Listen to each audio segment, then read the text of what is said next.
Ẹ̀yin èèyàn lé ẹ káàbọ̀ sí Mashola Gist TV. Gist tá a gbọ́ èyí tó lágbára o. Bí a ṣe gbọ́ o, wọ́n ní arábìnrin kan wọ́n ló sáré wá sínú pálásì bàbá Erin ńlá wípé ó ní màmá òun àwọn olórí use màmá òun o. Wípé torí màmá òun àgbàlagbà ni màmá òun mọ nǹkan tó ń ṣe. Wípé wọ́n wá ti màmá òun wípé kó lọ máa bá Queen Naomi jà. Ipe màmá arábìnrin yìí wà nínú àwọn tí wọ́n kó lọ sí hospital. Ẹ̀yin èèyàn lé ẹ̀rí pé yìí tún lágbára. Káàtì ni a gbọ́, olóńgbò ni a gbọ́ pé wọ́n kú sí inú pálásì kábíyèsí.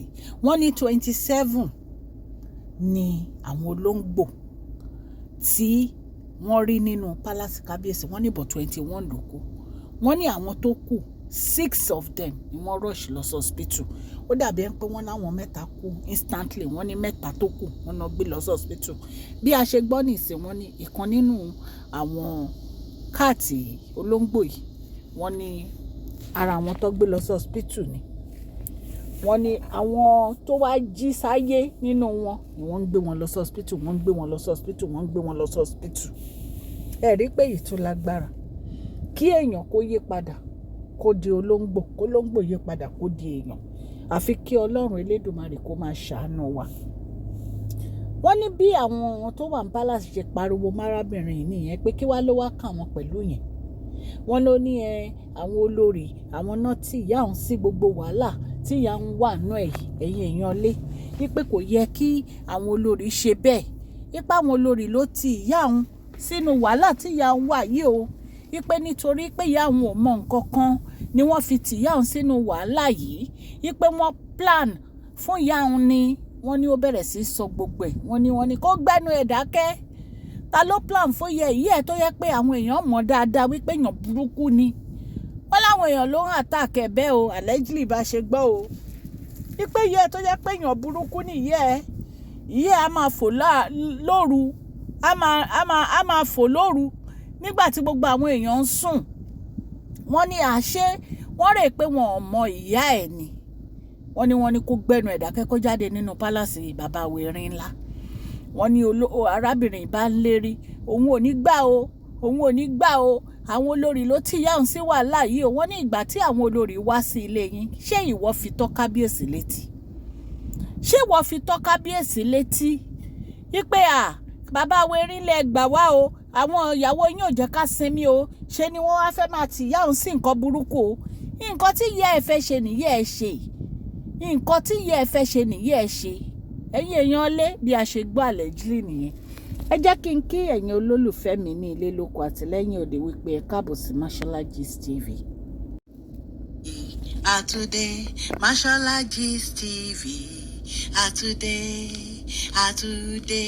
bí a ṣe ń dé. A kí ọmọdé, a kí àgbà. Ẹ káàbọ̀ sí Mashola Gist TV. Mashola dé o, Àtúndé, àgbétútù dé.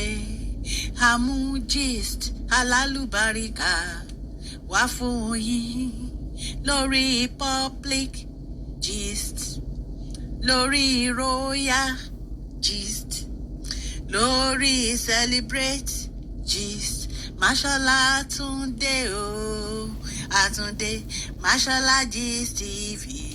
Àtúndé. Ẹ káàbọ̀ sí Mashola Gist TV. Orúkọ mi ni Mashola. Yorùbá ni a máa ń sọ lórí ìkànnì yìí. A máa ń sọ nítorí pé a fẹ́ gbé àṣà àti èdè wa lárugẹ. A dẹ̀ fẹ́ gbàgbé àṣà àti èdè wa.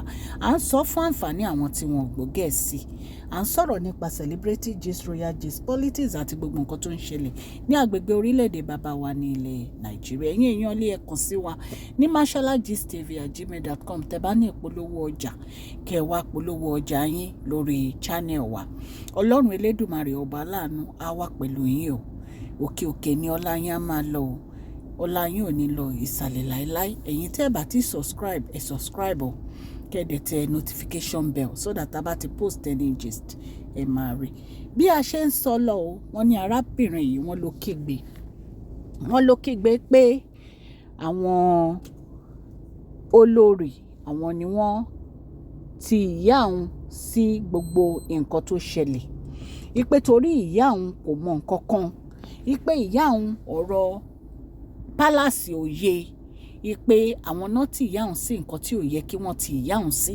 Wọ́n ní arábìnrin yìí ń pariwo, wọ́n ló ń kígbe, wọ́n ní àwọn olóyè ní kó jáde nínú palace, ipe kó lọ tọ́jú yẹ, pé kó kún àwọn, ipe torí ìyá ẹ̀ ló fẹ́ ṣe nǹkan tí ó fẹ́ ṣe, ipe nítorí pé tí ìyá ò bá nírú ẹ̀mí báyẹn, ìyá ò ní ṣe nǹkan tó ṣe. Ẹ̀yin èèyàn lé nǹkan tá a gbọ́ nìyẹn.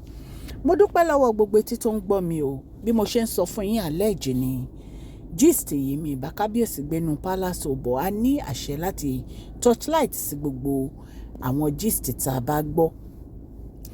Gbogbo yín pátápátá ire ló máa jẹ́ ti yín, gbogbo etí tó ń gbọ́ mi ìdùnnú ló máa jẹ́ ti yín, ayọ̀ ló máa jẹ́ ti yín.